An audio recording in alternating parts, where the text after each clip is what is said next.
Okay. So recce हा Japanese शब्द आहे. जॅपनीज मध्ये रे म्हणजे ब्रह्मांडीय, युनिव्हर्सल, जी या जगामध्ये पहिल्या क्षणापासून अस्तित्वात आहे अशी ऊर्जा. आणि की म्हणजे ऊर्जा, एनर्जी, इंग्लिशमध्ये एनर्जी म्हणतात. ओके. मग भारतामध्ये, आपल्या मराठीमध्ये याला प्राण ऊर्जा म्हणतात. ओके. सो रेकी म्हणजे ब्रह्मांडीय ऊर्जा, युनिव्हर्सल एनर्जी, सगळ्यांनी ऍक्सेप्ट केलेली एक एनर्जी जी या ब्रह्मांडामध्ये अस्तित्वात आहे. ओके. आता मला फक्त एक उदाहरण देते मी. व्हेंटिलेटरवरती पेशंट असतो. ठीक आहे. एखाद्या आपल्या पण आजूबाजूच्या कोणाला म्हणजे जवळपासच्या एखादी व्यक्ती तुम्हाला माहिती असेल की एखाद्या व्यक्तीला व्हेंटिलेटरवर ठेवलंय. व्हेंटिलेटर काय करतो? त्या व्यक्तीला श्वास देतो, ऑक्सिजन भरत राहतो छातीमध्ये, कार्बन डायऑक्साईड बाहेर सोडतो आणि कृत्रिम श्वसन त्या व्यक्तीचं चालू राहतं. मग आता तुम्ही मला सांगा, जर आपण एखाद्या व्यक्तीला कृत्रिम श्वासोच्छवास देऊ शकतो, तर मग आपण त्या व्यक्तीला जिवंत का नाही ठेवू शकत? काहीतरी तर आहे ना. डॉक्टर म्हणतात की वी आर होपलेस, काही होप्स नाही आहेत, त्यांची बॉडी रिस्पॉन्ड करत नाहीये, असं काहीतरी म्हणतात डॉक्टर. आता तुम्ही प्रार्थना करा, असं काहीतरी म्हणतात. हे का म्हणतात? कारण का आपल्या शरीरामध्ये जी ऊर्जा आहे, जी एनर्जी आहे, ती एनर्जी हळूहळू हळूहळू हळू कुठेतरी निघून चाललीये की ती रिटर्न येत नाहीये. म्हणजे आपला प्राण आपल्या शरीरातून बाहेर पडतोय, एनर्जी बाहेर पडतेय आणि आपलं शरीर हे गतप्राण होतंय. म्हणजे आपला मृत्यू आपला जवळ आलेला आहे. जोवर आपल्या शरीरामध्ये ही एनर्जी आहे, चलनवलन होतंय या एनर्जीचं, तोवर आपण जिवंत आहोत. आपल्या बॉडीमध्ये हिलिंग होतंय. कट झालं, बर्न झालं, काही पण भाजलं, 1-2 दिवसात भरून निघतं. आपण औषध नाही लावलं तरी 1-2 दिवसात भरून निघतं. कसं काय भरतं? काहीतरी ऊर्जा आहे ती इथे काम करतेय ना. सेल्स चालू कसे आहेत? सायन्समध्ये, मी पण डॉक्टर आहे, सायन्समध्ये काय म्हणतो आपण की सेल्युलर लेवलला काम होतं, सेल्स फंक्शन करतात. पण हे सेल्स फंक्शन करतात कसे? त्याच्यामध्ये काहीतरी एनर्जी आहे. तीच ही ऊर्जा म्हणजे रेकी. ओके. तुमच्यामध्ये रेकी आहे, माझ्यामध्ये रेकी आहे, सगळ्यांमध्ये ही ब्रह्मांडीय ऊर्जा आता, म्हणजे जे कोणी लिव्हिंग बिंग्स आहेत, झाडं असतील, फुलं असतील, पानं असतील, कुत्री, मांजरी, गाय, म्हशी, जे कोण श्वास घेत आहे आणि जे जिवंत आहे, अशा लिव्हिंग बिंग मध्ये हे ऊर्जा आता उपस्थित आहे. ठीक आहे. या ऊर्जेचा वापर कसा करायचा? या ऊर्जेचा यूज करून आपल्याला जे हवंय ती गोष्ट साध्य कशी करायची, हे म्हणजे रेकी होय. ओके. जी उसुई रेकी आहे, ज्याच्यामध्ये जॅपनीज जे ग्रँड मास्टर आहेत, मिकाऊ उसुई, यांनी ती शोधून काढली म्हणून त्याला उसुई रेकी म्हणतात. त्या उसुई रेकीमध्ये काही स्पेसिफिक सिम्बॉल्स असतात. त्या सिम्बॉल्सच्या द्वारे ही ऊर्जा आपण ऍक्टिव्हेट करत असतो. ठीक आहे. सेम नारायण रेकी म्हणतात. नारायण रेकीमध्ये काही स्पेसिफिक वेगळे सिम्बल्स आहेत. शिवा रेकी असते, शिवा रेकीचे स्पेसिफिक वेगळे सिम्बल्स आहेत. प्रत्येक सिम्बॉल्सच्या हिशोबाने कुठून ती त्याचा उगम आहे, त्या हिशोबाने त्याला नावं पडत गेली आणि वेगवेगळ्या त्याच्या स्ट्रीम्स झाल्या. पण ऊर्जा तर एकच आहे. ब्रह्मांडाने असं नाही म्हटलं की अमेरिकेची वेगळी, भारताची वेगळी, जपानची वेगळी, असं नाही केलंय ब्रह्मांडाने. ओके. सो ही युनिव्हर्सल ऊर्जा आहे. दुसरी गोष्ट, मनी रेकी म्हणजे काय? मनी रेकी म्हणजे असे स्पेसिफिक सिम्बॉल्स, असे स्पेसिफिक टेक्निक्स जे तुमच्या फायनान्शियल गोष्टींना वाढवू शकतं. तुमची फायनान्शियल फ्रिक्वेन्सी या युनिव्हर्स पर्यंत तुम्ही कशी काय म्हणतो ना, कनेक्ट होताय, ह्याच्यावर आपण जास्त वर्क करतो. आपण मनी रेकीमध्ये आपण आपल्या सर्दी, खोकला, ताप कसा बरा करायचा, काही लागलं असेल, कंबर दुखत असेल, ती कशी बरी करायची, हे शिकवत नाही. ते उसुई रेकीमध्ये, ते करुणा रेकीमध्ये. ठीक आहे. मनी रेकीमध्ये आपण स्पेसिफिक आपले फायनान्शियल प्रॉब्लेम्स कसे दूर करायचे, आपल्याकडे पैसा जास्तीत जास्त कसा येईल, ह्याच्यासाठी आपण मनी रेकी वापरतो. ओके. सो हे क्लिअर झालंय की मनी रेकी म्हणजे रिलेटेड टू युअर फायनान्स. जी ब्रह्मांडामध्ये जी ऊर्जा आहे, ती ऊर्जा आपण आपल्या फायनान्सेस वाढवण्यासाठी कशी वापरायची, हे आपण बघतो. एक मिनिट. ओके.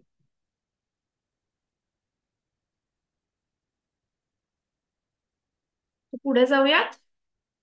आता मला एक सांगा की आपण जीवन जगतो. आपल्या जीवन जगण्याचा गोल काय आहे? ध्येय काय आहे आपलं जीवन जगण्याचं? कोणी कधी विचार केलाय? आपण लहान मुलांना शाळेत टाकतो, 10वी होते, मग 12वी होते, मग डिग्री मिळते आपल्याला, मग आपल्याला कुठेतरी जॉब लागतो, मग लग्न होतं, मुलं बाळ होतात, म्हातारपण येतं आणि आपण मरून जातो. ही आपली लाईफ सायकल आहे. या लाईफ सायकल मध्ये आपलं गोल काय आहे? What is the ultimate goal of our life? थोडा विचार करा, 1 मिनिट देते तुम्हाला. तुमच्या लाईफमध्ये काय आहे तुमचं गोल? जेव्हा माझ्या मेंटरने मला हा प्रश्न विचारला की तुझं गोल काय लाईफ मध्ये, तेव्हा मी पण विचारत पडले, यार, मी का जीवन जगतेय, का मला पैसे कमवायचे? व्हॉट इज युअर गोल? विचार करा थोडस. मला चॅट बॉक्स मध्ये टाका, चॅट मध्ये टाका मला कोणीतरी.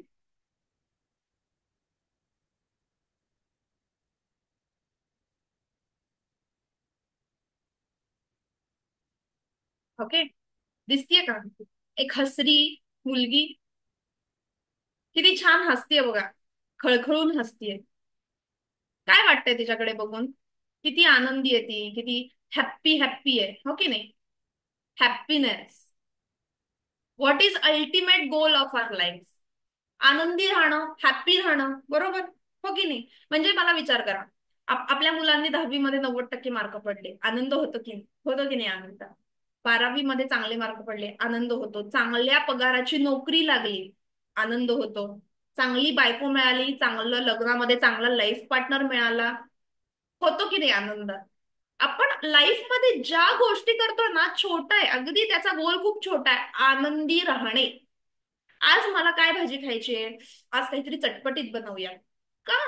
का चटपटीत बनवूया? साधं वरण भात पण खाऊ शकतो ना? नाही, त्याच्यातून मला जो आनंद मिळणार आहे, त्या आनंदासाठी आपण प्रत्येक लाईफ मध्ये जी गोष्ट करतो ना, स्वयंपाक करतो, सकाळी उठतो, कामाला जातो, जेही तुम्ही एकही गोष्ट मला अशी सांगू नाही शकत की जी तुम्ही आनंदासाठी करत नाही.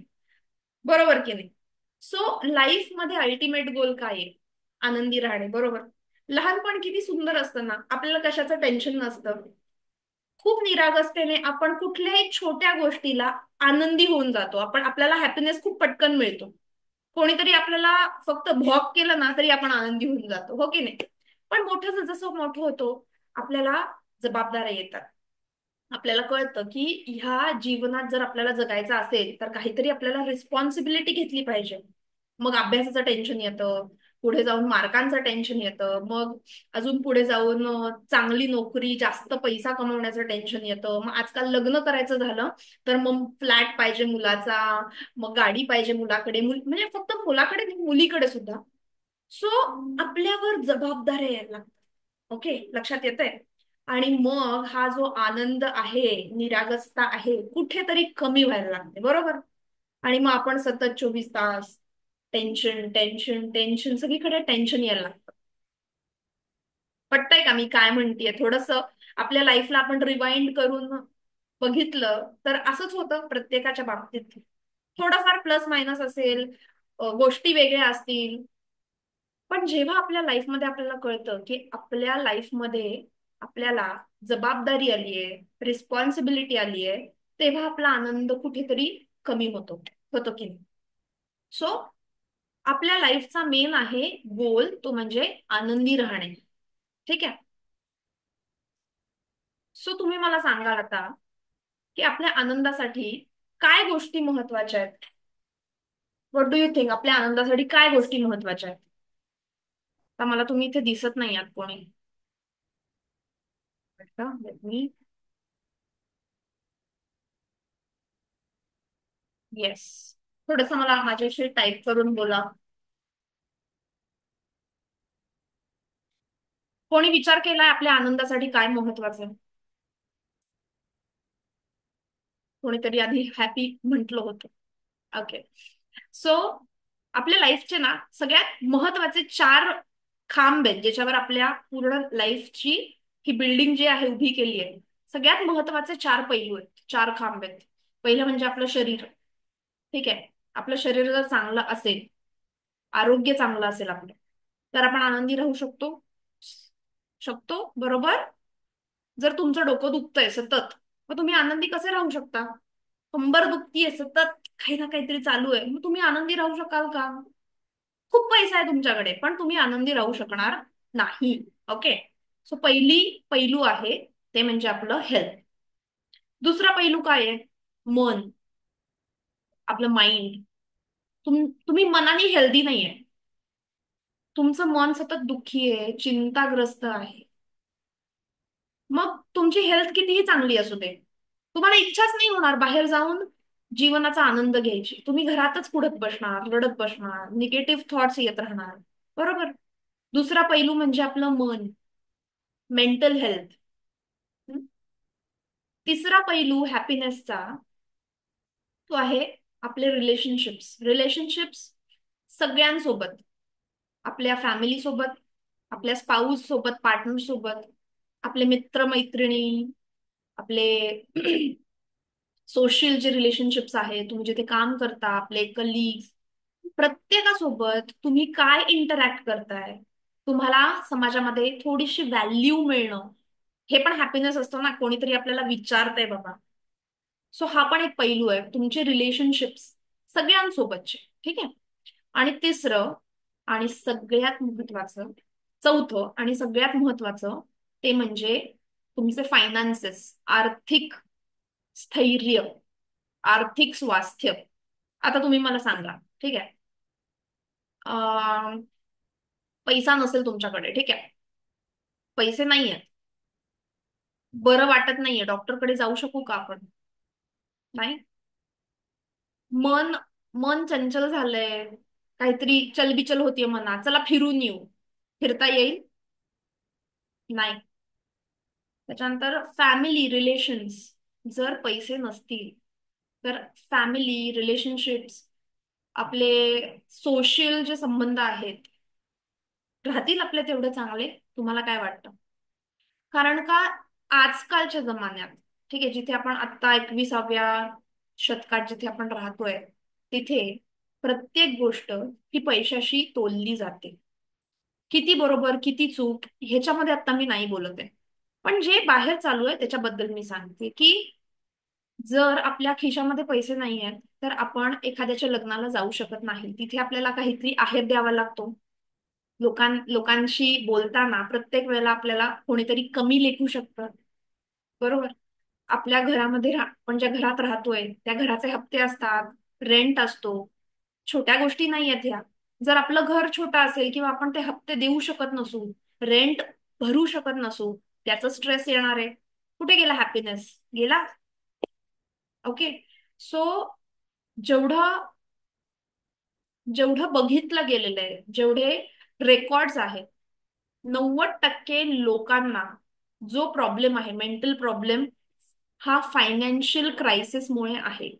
पगार कमी राहणं, नोकरी नसणं, बिझनेस न चालणं, हे तीन चार ज्या गोष्टी आहेत, ह्या सगळ्यात मोठ्या आणि महत्वाच्या गोष्टी आहेत ज्याच्यामुळे लोकांना स्ट्रेस येतो. स्ट्रेस आला की मन खराब होतं, म्हणजे मानसिक स्वास्थ्य जातं. मानसिक स्वास्थ्य गेलं की शारीरिक स्वास्थ्य जातं. बरोबर. ह्या सगळ्या गोष्टी एकात एक आहेत. म्हणून मनी रेकी शिकणं हे का महत्वाचं आहे, हे थोडस मला सांगायचा, अंडरलाईन करून सांगायचा हा हेतू होता. तुमच्या लाईफमध्ये जर एक पैलू स्ट्रॉंग असेल ना, तो म्हणजे फायनान्स, तर आपोआप बाकीचे जे पैलू आहेत ना, हेल्थ, मेंटल, रिलेशनशिप्स, हे जे पैलू आहेत ना, हे आपोआप तुम्ही वरती चढवून घेऊ शकता. हो की नाही? माझे मेंटर आहेत ना, जे माझे गुरु होते, ते मला नेहमी म्हणायचे की हे बघ, दुःख सगळ्यांच्या लाईफमध्ये आहे. दुःख सगळ्यांना येणार आहे. मग फुटपाथवर बसून रडण्यापेक्षा स्वतःच्या गाडीमध्ये, बीएमडब्ल्यू मध्ये बसून रडलेलं कधीही चांगलं. पैशाला नावं का ठेवायची? हो की नाही? आपल्या समाजामध्ये पैशाच्या रिलेटेड खूप निगेटिव्ह माइंडसेट आहे. ते आता बघूयात आपण काय काय माइंडसेट्स आहेत मनी रिलेटेड. ठीक आहे. सो लेट मी शेअर माय स्क्रीन अगेन.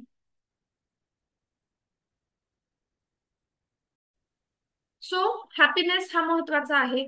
ओके. आता पुढे जाऊयात, थोडंसं माइंड बद्दल आपण बोलूयात. तुम्हाला तुमच्या माइंड बद्दल काय माहितीये? एनिथिंग?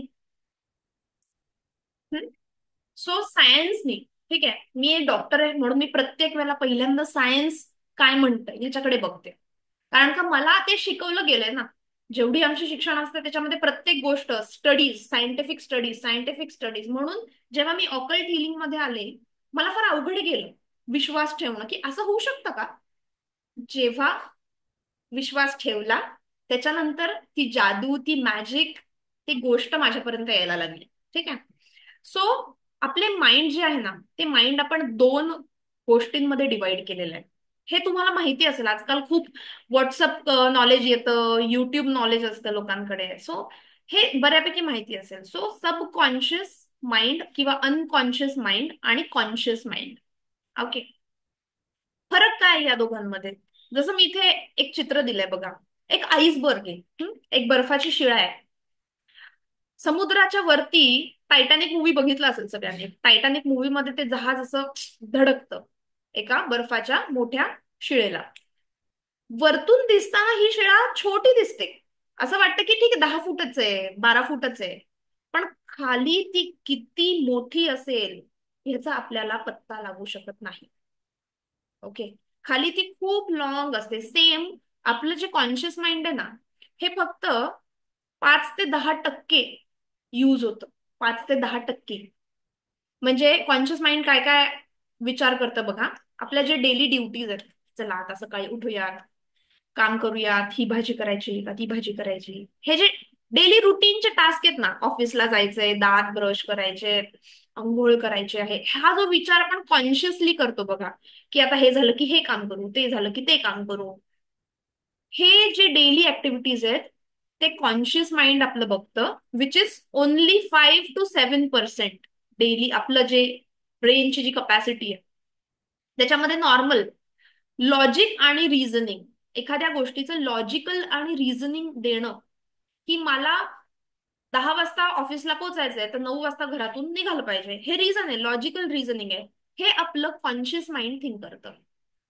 पण आता खाली वळूयात जरा. हा जो अनकॉन्शियस किंवा सबकॉन्शियस माइंड जे आहे आपलं, ज्याला आपण अवचेतन मन पण म्हणतो, त्याच्यावर एक खूप सुंदर पुस्तक पण आहे, subconscious mind, power of your subconscious mind. ते तुम्हाला जमलं तर तुम्ही वाचा. मराठीत पण आहे, हिंदीमध्ये आहे, इंग्लिशमध्ये आहे, ऑनलाईन त्याचे पीडीएफ्स आहेत. जर तुम्हाला जमलं, आवड असेल, हे पुस्तक वाचल्याने तुमचं लाईफ खूप बदलणार. ठीक आहे. सो आपलं जे सबकॉन्शियस माइंड आहे ते जास्तीत जास्त 90 ते 95% आपलं सबकॉन्शियस माइंड काम करत असतं, back of the mind. Okay. आता मला जस्ट तुम्ही सांगा की कोणाकोणाला रात्री मूवी बघितला कुठला तरी, म्हणजे फॉर एक्झाम्पल आता छावा मूवी आहे सध्या, चलो छावा नको, बघितला नसेल तर एखादा निगेटिव्ह मूवी बघितला, हॉरर मूवी बघितला. कोणाला दुसऱ्या दिवशी भीती वाटत राहते, कोणीतरी घरी येईल. थोडस होतं असं की असा भीतीदायक भयानक काही सिनेमा बघितला की त्याच्या दुसऱ्या तिसऱ्या दिवशी सुद्धा ते विचार मनात कुठेतरी आपल्याला त्रास देत राहतात. किंवा अजून एक सांगते, कोणी जर काश्मीर फाईल्स मूवी बघितला असेल किंवा काय केरला स्टोरीज, एकदम निगेटिव्ह. जेव्हा हे मूवीज आपण बघतो, आपण आपल्या घरातल्या मुलींना, आजूबाजूच्या जे फिमेल्स आहेत त्यांच्याबद्दल जास्त आपण सिक्युअर राहतो. नीट जागं बाई, फोन कर ग बाई. होतं 2-4 दिवस आपल्याला भीती वाटते कुठेतरी. कशी वाटते ती भीती? कारण का ते मूवीज आपण ऐकतो आणि बघतो. हे दोन इनपुट्स आहेत आपल्या ब्रेनसाठी, बघणं आणि ऐकणं. तुम्ही आता मला बघताय आणि ऐकताय, तुमच्या ब्रेनला इनपुट्स मिळत आहे. आपण ती मूवी 2-3 तास बघतो, खूप मन लावून बघतो, आणि मग आपल्या ती मूवी आपल्या सबकॉन्शियस माइंड मध्ये स्टोअर होऊन जाते. मग जेव्हा आपल्या घरातली एखादी मुलगी खूप उशिरा घरी आली नाही की आपल्या माइंड मध्ये लगेच ती फाईल ओपन होते. हो की नाही, त्या मूवी मध्ये असं असं झालं होतं. आपल्याला भीती वाटायला लागते की अरे ही अजून आली नाही, कुठे गेली, किती वेळ. बरोबर, आपण लगेच फोन करतो. म्हणजे आपलं सबकॉन्शियस माइंड आपल्याला सांगत नाही की आता मी असं काम करणार आहे बरं का, ते आपण काम करून मोकळे झालेलो असतो. ठीक आहे. सो जेही इमोशन्स आहेत ना आपले, आपले कुठलेही इमोशन्स जे आहेत, हे आपल्याला सबकॉन्शियस माइंड देतं. हॅपीनेस, अँग्री म्हणजे राग येणं, त्रास होणं, एखाद्याच्या बद्दल जेलसी निर्माण होणं, हेट्रेट, लस्ट, ठीक आहे, म्हणजे प्रेमाचे भाव किंवा फिजिकल इंटिमसी, या सगळ्या ज्या गोष्टी आहेत ह्या आपल्या सबकॉन्शियस माइंड मधून येतात. आणि आपण आपल्या सबकॉन्शियस साठी काय काम करतो? शून्य. काहीच आपल्याला माहितीच नसतं की आपल्याला सबकॉन्शियस माइंडला आपण ट्रेन कसं करायचं. सो आता तुम्ही मला फक्त एक सांगाल, आतापर्यंत पैसा, मनी, हा भाव जेव्हा आपण विचारात घेतो तेव्हा तुमच्या मनामध्ये काय येतं? थोडासा विचार करा, 1 मिनिट, 1 मिनिट आपण विचार करूयात, थोडासा लक्ष देऊया त्याच्यावर. मनी, पैसे, जेव्हा मी म्हणते की पैसे, तर तुमच्या मनामध्ये काय इमोशन्स येतात? हॅपीनेस येतो, स्ट्रेस येतो, भीती वाटते, सॅटिस्फाईड वाटतं? स्वतःला विचारा, जेव्हा मी पैशाबद्दल विचार करते तेव्हा माझ्या मनात काय इमोशन्स येतात? काय इमोशन्स येतात ते लिहा ह्याच्यावरती. भारती मॅडम ना हॅपीनेस येतोय, व्हेरी गुड, कॉंग्रॅच्युलेशन्स, तुमचं माइंड पॉझिटिव्ह आहे. ठीक आहे. स्ट्रेस, ओके, नो प्रॉब्लेम, काही प्रॉब्लेम नाही. आता ह्या स्ट्रेसला हॅपीनेस मध्ये कसं कन्वर्ट करायचं हेच तर इथे शिकणार आहोत आपण. बघा, आपल्या लाईफमध्ये ना आपल्याला पैशाबद्दल काय काय लहानपणापासून आपण ऐकलेलं आहे, थोडं मी सांगते, ठीक आहे. अंथरूण अंथरूण बघून पाय पसरा, जेवढे पैसे आहेत तेवढेच खर्च करायचे आहेत. बरोबर. अजून काय आपण बघतो? अं, पैसा महत्वाचा नाहीये, नाती महत्वाची आहेत. बरोबर, सांगतात आपल्याला असं. त्याच्यानंतर जास्त पैशाने माणूस हे होतो, खराब होतो. काय?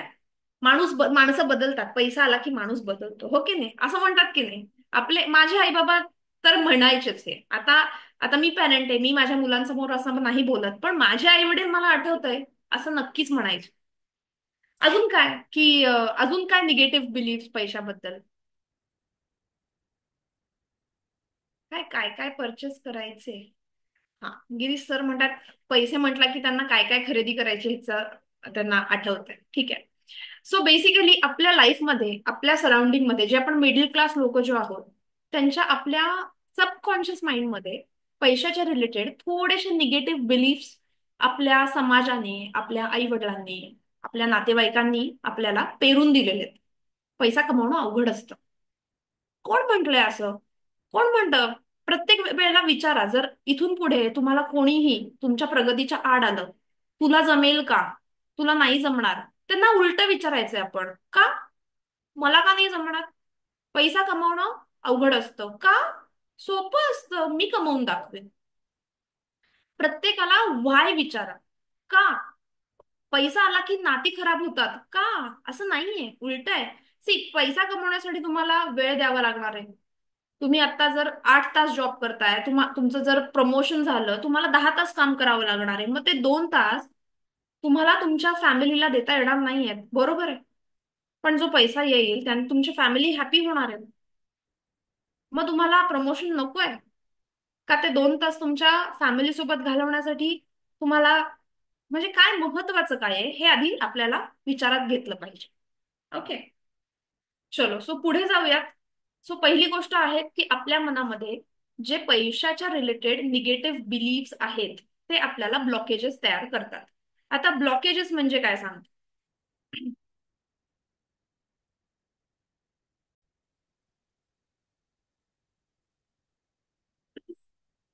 ब्लॉकेजेस म्हणजे काय?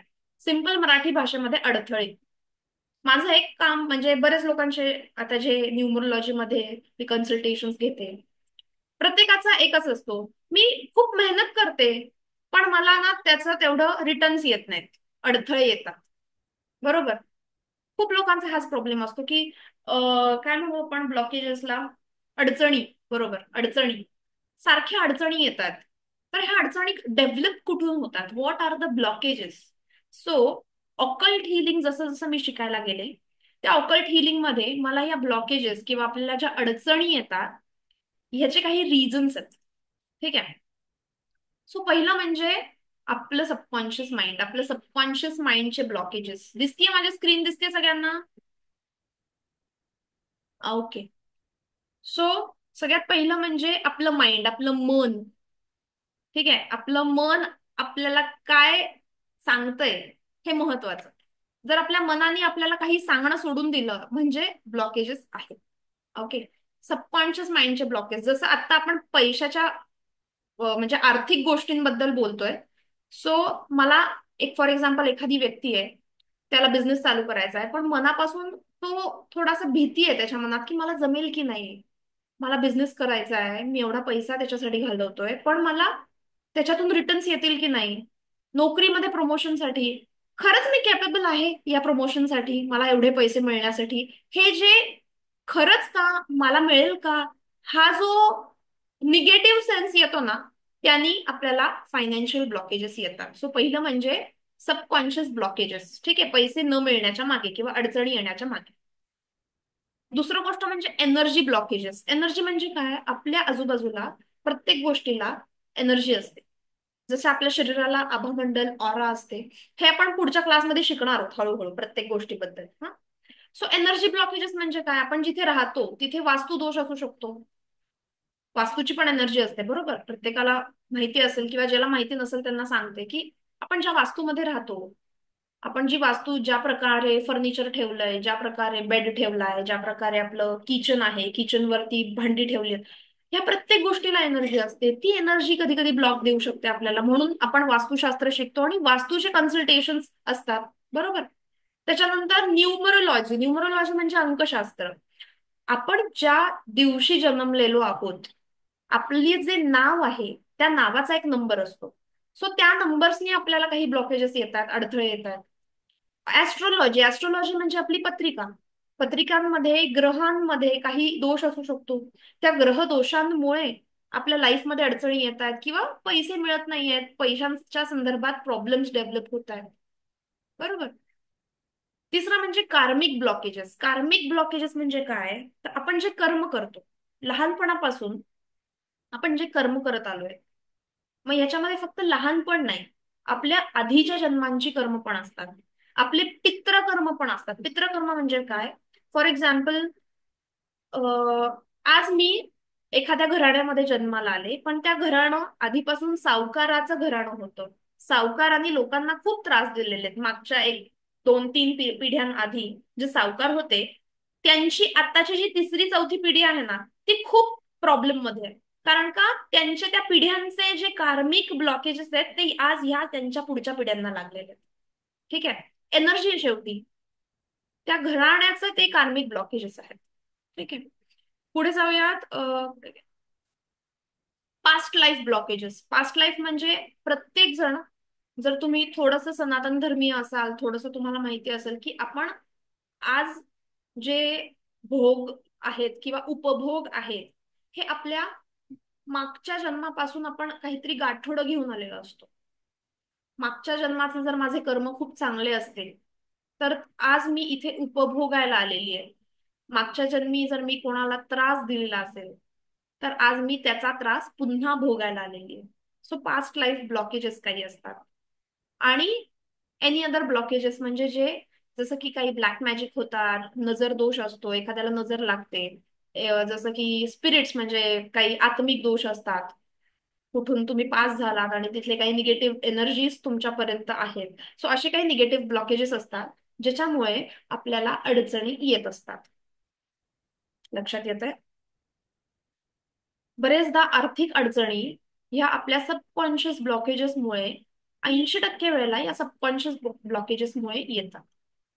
आणि मग हे बाकीच्या ज्या गोष्टी आहेत ना, आपण जर सबकॉन्शियसला आपण व्यवस्थित ट्रेन केलं, सबकॉन्शियसला आपण समजून घेतलं आणि त्याला आपण पॉझिटिव्ह बनवलं, त्याला हील केलं, तर ह्या बाकीच्या अडचणी आहेत ना, ह्या आपण कुठल्या ना कुठल्या रेमेडीजच्या थ्रू आपण त्या कमी करू शकतो, आपले मार्ग मोकळे करू शकतो. ठीक आहे. सो पुढे जाऊयात. सो मनी रेकी वर्क काय करणार. ठीक आहे. So how money reiki works. आपल्याला आता प्रत्येकाला हेच हे आहे की मनी रेकी खूप पैसे मिळणार आहेत, तर कसे मिळणार आहेत, काम कशी करणार आहे मनी रेकी, अशी पैशाचा पाऊस पडणार आहे का मनी रेकी केल्याने. काय विद्या मॅडम, पैशाचा पाऊस पडतोय का? रिअल मध्ये नाही पडणार आहे. ठीक आहे, तुम्ही विचार केलात की आता मी झोपले आणि आज पैशाचा पाऊस पडणार आहे आणि सकाळी मी ते पैसे गोळा करणार आहे, तर असं होणार नाही. ठीक आहे, मनी रेकी हे कुठल्याही प्रकारचं असं म्हणत नाही की तुम्हाला अचानक लॉटरी लागेल, तुम्हाला कुठला तरी खजिना सापडेल, कुठला तरी घबाड सापडेल. असं होत नाही. Money reiki don't work in this way. म्हणजे इथे जे मी चित्र लावलंय हे असं होणार नाहीये काही. ठीक आहे. काय वर्क होणार आहे, मनी रेकी वर्क कशी करते?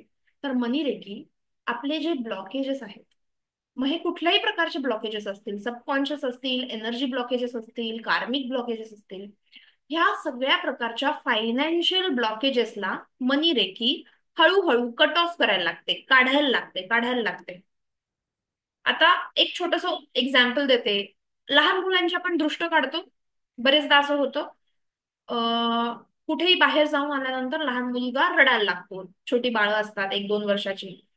मग आज्या वगैरे असतात घरामध्ये, त्या मीठ घेतात आणि त्याची दृष्ट काढून हे करतात. आणि खरंच लहान मुलं रडायची थांबतात. त्यांना जो अनइझीनेस असतो, पोट दुखत असतं, डोकं दुखत असतं, काहीतरी होत असतं जे सांगू शकत नाहीये, म्हणून ते रडतायत, किरकिर करतायत, ते कमी होऊन जातं. बरोबर? आपण काय करतो, जे निगेटिव्ह ब्लॉकेजेस आहेत आपल्या ऑरामधले, आपल्या चक्रांमधले, ते दृष्ट काढण्याच्या हिशोबाने ते काढून टाकत असतो आपण, आणि आपल्याला रिलीफ मिळतो. बरोबर? लहान मुलगा रडायचा थांबतो किंवा त्याचा ताप कमी होतो. सो त्याच प्रकारे मनी रेकी हे आपल्या मनामधले, आपल्या ऑरामधले जेही फायनान्शियल ब्लॉकेजेस आहेत त्यांना ते रिमूव्ह करायचं काम करतं. ठीक आहे. सो मनी रेकी जर जर तुम्ही शिकला, फॉर एक्झाम्पल तुम्ही जर मनी रेकीला सुरुवात केली करायला, आपल्याला एखाद्या ठिकाणी जायचं असेल, तुम्हाला पुण्याहून मुंबईमध्ये जायचंय, तुम्हाला रस्ता माहिती नाहीये, तुम्ही मॅप लावलात, गुगल मॅप सगळ्यांनी युज केलेला असेल.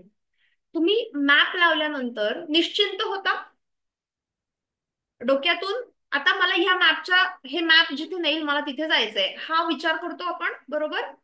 सेम मनी रेकी आपल्याला मार्ग दाखवतो. तो आपला गुगल मॅप बनतो.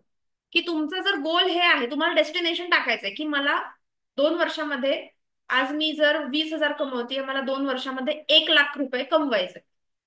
ठीक आहे, 20,000चे 1 लाख व्हायला तुम्हाला 2 महिने नाही महत्वाचे, तुम्हाला ऍटलीस्ट 2 वर्ष तरी लागणार आहेत. बरोबर? ज्या लोकांना असं वाटतंय की आज मी शून्य पैसे कमवतोय आणि मनीरेकी केल्यावर मी अचानक मला 1 लाख रुपये मिळतील, तसं मनीरेकी वर्क करत नाही. त्या 2 लाखांपर्यंत किंवा 1 लाखांपर्यंत पोचायचा मार्ग तुम्हाला मनीरेकी दाखवणार आहे. तुमच्या ऑपॉर्च्युनिटीज, तुम्हाला वेगवेगळे काय म्हणतो ना, money reiki will help you to achieve your goals easily. तुमचे जेही काही फायनान्शियल गोल्स आहेत ते तुम्हाला साध्य करण्यासाठी मनी रेकी मदत करेल. म्हणजे फॉर एक्झाम्पल, जो गोल तुमचा पुढे 8-10 महिन्यात अचीव्ह होणार आहे, मनी रेकी प्रॅक्टिस केल्यामुळे तो 4 महिन्यात अचीव्ह होईल. त्याच्यामधले ब्लॉकेजेस कमी होते. मनी रेकी प्रॅक्टिस केल्यामुळे तुम्हाला जास्तीत जास्त अपॉर्च्युनिटीज मिळणार आहेत, तुम्हाला संधी उपलब्ध होणार आहेत. बरेच लोकांचं असं म्हणणं असतं की मी काय करू, मला कळतच नाहीये. सो ते कळत नाहीये ही जी फेज आहे ना, ती मनी रेकीमुळे येणारच नाही. Okay. Remove obstacles in your life. तुमच्या लाईफ मधल्या, तुमच्या पैसे कमवण्यामध्ये येणारे जे अडथळे आहेत, जे अडचणी आहेत, त्या अडचणी मनी रेकी कमी करणार आहे. ठीक आहे. Guide you what's right and what's wrong. बरेचदा आपल्या लाईफमध्ये काही डिसिजन्स घ्यायचे असतील, जसं की एखाद्या जॉब घ्यायचाय की नाही घ्यायचाय, जॉब शिफ्ट करायचाय की नाही करायचाय, कुठल्या कंपनीमध्ये जॉबचं ऍप्लिकेशन द्यायचंय, कुठल्या प्रकारचा बिझनेस चालू करायचा आहे, किती इन्व्हेस्टमेंट करायची आहे, कोणाला पार्टनर घ्यायचंय, एखादं घर तुम्हाला घ्यायचंय की नाही घ्यायचंय, ते घर तुम्हाला लाभेल की नाही लाभणार, अशा प्रकारचे खूप प्रश्न जे असतात, ते प्रश्न आपल्याला इंट्युशनद्वारे मनी रेकी हेल्प करते की मला काय डिसिजन घ्यायचा आहे. जेव्हा तुम्ही मेडिटेशन करता, जेव्हा तुम्ही मनी रेकीच्या सिम्बल्सची प्रॅक्टिस करता, तेव्हा तुम्हाला हा गायडन्स आपोआप मिळायला लागतो. युनिव्हर्स तुम्हाला तो गायडन्स देतो. ठीक आहे. सो तुम्हाला ह्या छोट्या छोट्या गोष्टींसाठी कोणाला विचारायची गरज नाही, तुमचा कॉन्फिडन्स ह्याच्यातून वाढणार. Okay. Clear your energy blockages. तुमच्या सातचक्र आणि ऑरामधले जेही काही ब्लॉकेजेस आहेत, निगेटिव्हिटी आहे, ती क्लिअर होणार आहे. ओके. आणि जे कार्मिक ब्लॉकेजेस आहेत, जसं मी आता सांगितलं, जसं पितृदोष असतात, कार्मिक बंधनं असतात काही, मागच्या जन्मीचं काही बंधनं असतात, ते दोष हळूहळू जसं जसं तुम्ही प्रॅक्टिस करत राहाल की ते दोष हळूहळू कमी होत राहतात आणि त्यामुळे तुमची जास्तीत जास्त फायनान्शियल प्रगती व्हायला मदत होते. ओके.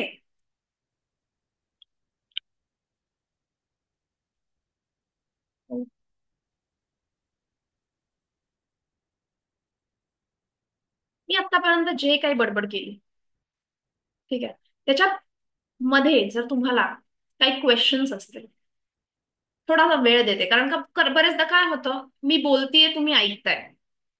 आतापर्यंत आपण जे शिकलो, जे एक मागचा अर्धा तास जे काही मी तुम्हाला सांगितलंय, त्याविषयी जर काही प्रश्न असतील, नॉट रिलेटेड टू मनी रे, की एनिथिंग, तुम्हाला काही प्रश्न असतील, तुम्ही हँड रेस करू शकता किंवा मला इथे मेसेज टाकू शकता.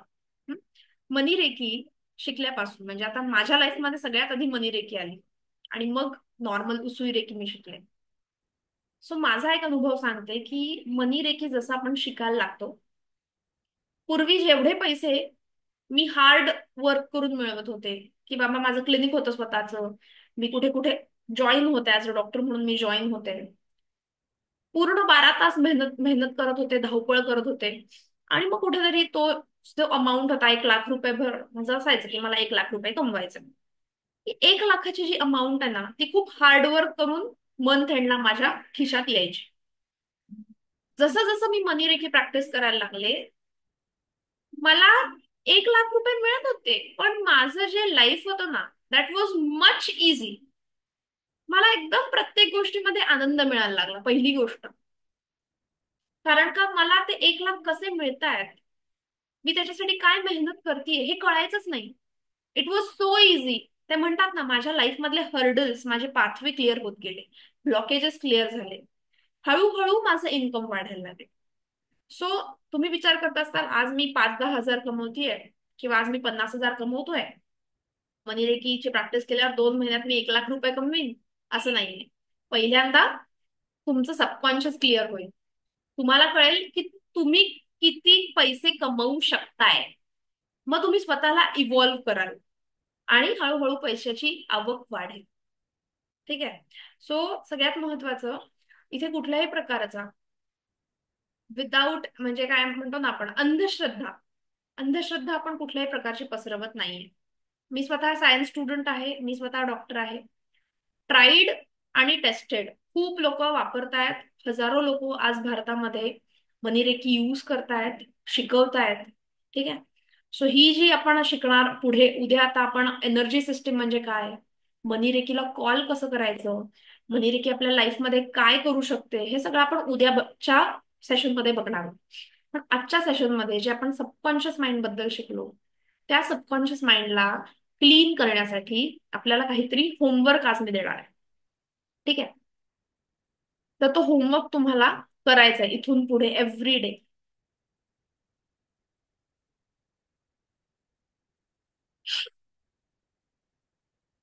ओके. उद्या आपण बघणार आहोत एनर्जी सिस्टीम म्हणजे काय, एनर्जी सिस्टीम मध्ये ऑरा येते, 7 चक्रास येतात, आपलं मनोमय हृदय म्हणजे आपलं मन, म्हणजे सबकॉन्शियस माइंड येतं, हे सगळं आपण उद्या शिकणार आहोत.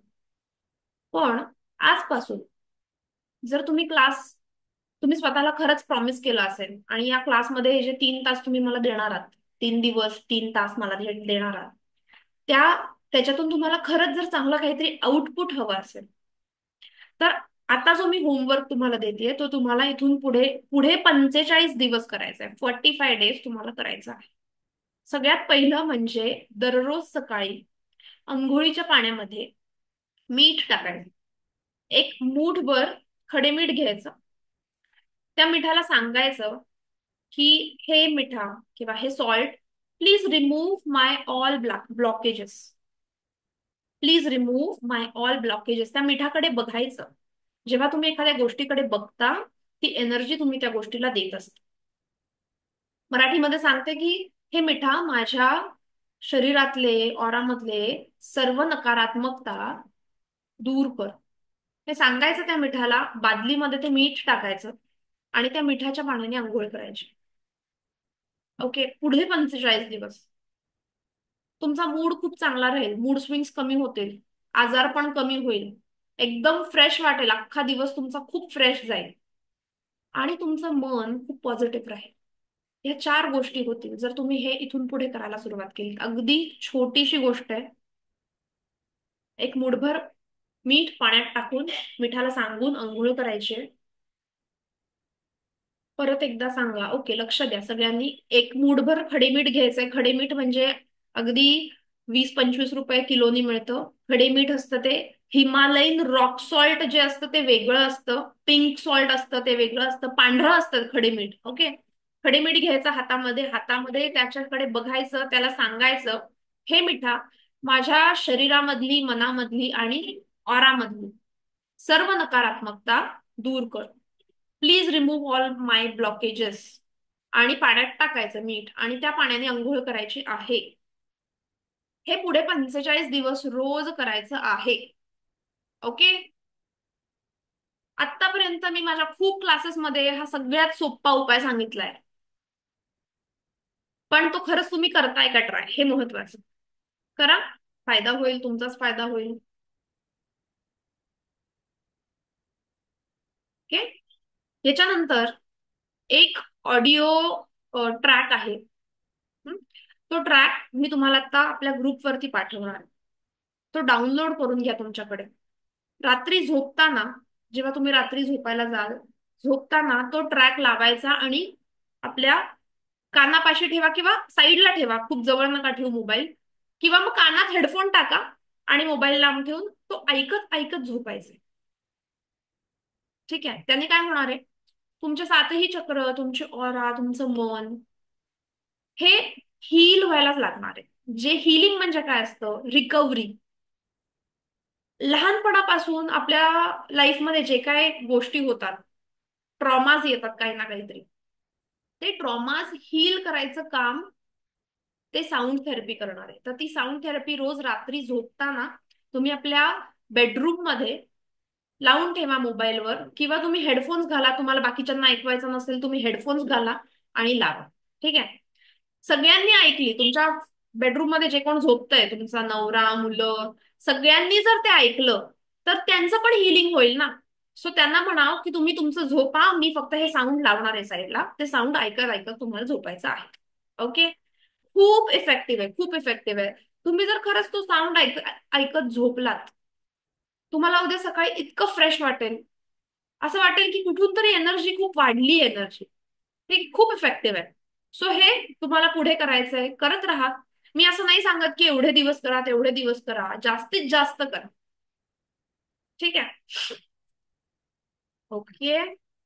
आणि अजून एक मंत्र आपण आता म्हणणार आहोत. सगळ्यांनी लिहून पण घेऊ शकतो. श्रीम ब्रझी. ओके. SHREEM. श्रीम ब्रझी. BRZEE. श्रीम ब्रझी. ठीक आहे.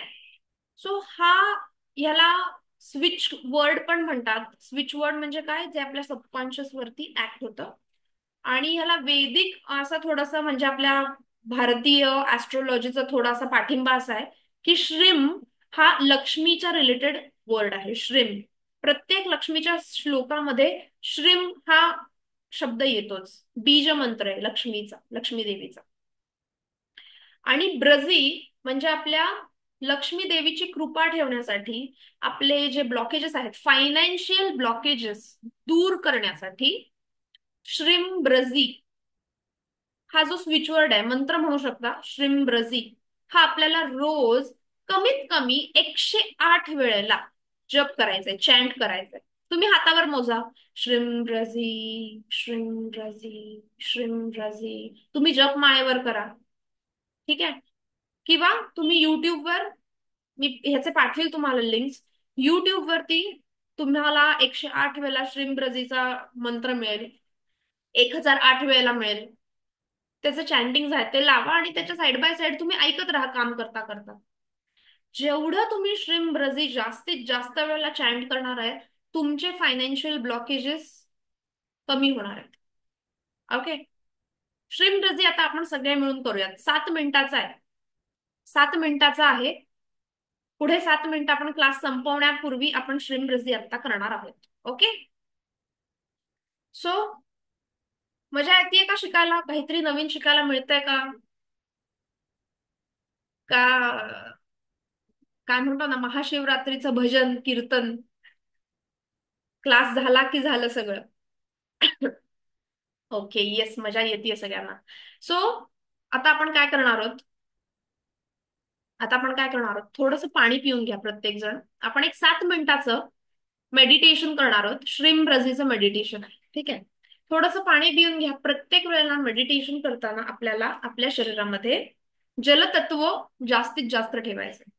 ओके.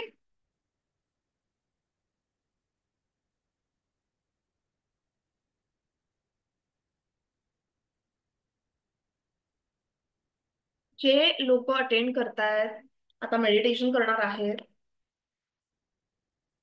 त्यांनी जर आपले व्हिडिओज चालू केले, जर तुम्ही तुमचे व्हिडिओज चालू केले, तर मला इंटरॅक्शन होते. ऑकल्ट हिलिंग मध्ये आपण काय म्हणतो, कनेक्टिव्हिटी खूप महत्वाची. ठीक आहे. आता इथे काही जण आहेत ज्यांच्यासोबत खूप छान कनेक्टिव्हिटी येते, जसं पूर्वा मॅडम. त्यांच्याशी माझं सारखं लक्ष त्यांच्याकडे जाते. म्हणजे कुठेतरी आपले संबंध आहेत. आपण या लाईफ मध्ये आता आता व्हिडिओ कॉलवर आहोत, पण कुठेतरी आपले पूर्वजन्मीचे संबंध आहेत, ते कनेक्टिव्हिटी होते डेव्हलप. ओके.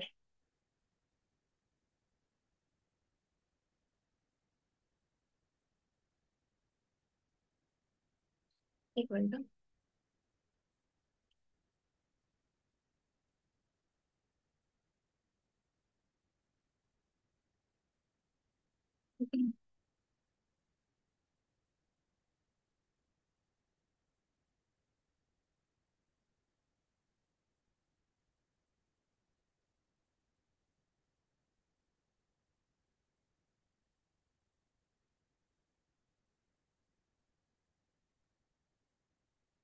मनी मध्ये आपण श्री लक्ष्मी, म्हणजे श्री विष्णू आणि लक्ष्मी, ही जी आपली हिंदू देवता आहे, ह्या देवतेचं स्मरण करतो प्रत्येक वेळेला. कारण का, लक्ष्मी कृपा झाली तर आपल्या लाईफमध्ये पैसे जे आहेत ते जास्तीत जास्त येणार आहेत.